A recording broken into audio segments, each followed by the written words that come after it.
ثم سلوا لي الوسيلة فإنه من سأل لي الوسيلة حلت له شفاعتي يوم القيامة.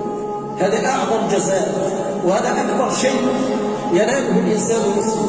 تخيل ذاك الموقف الرهيب الذي يفر فيه المرء من أخيه وأمه وأبيه وصاحبته وبنيه، لكل امرئ منهم يومئذ شأن يغنيه، كل منا يقول نفسي نفسي.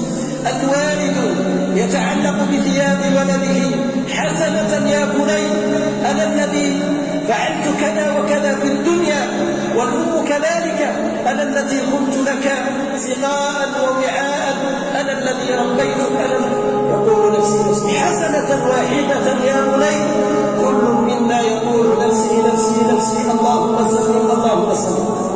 تخيل هذا الموقف العظيم وهذا المشهد الذي تتفطر له القلوب وتشيب له الرؤوس.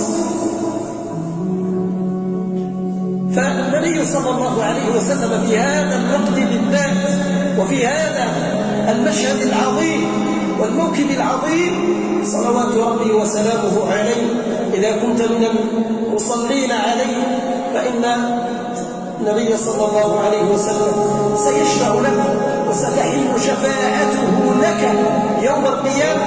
ربما لا ينفعك أي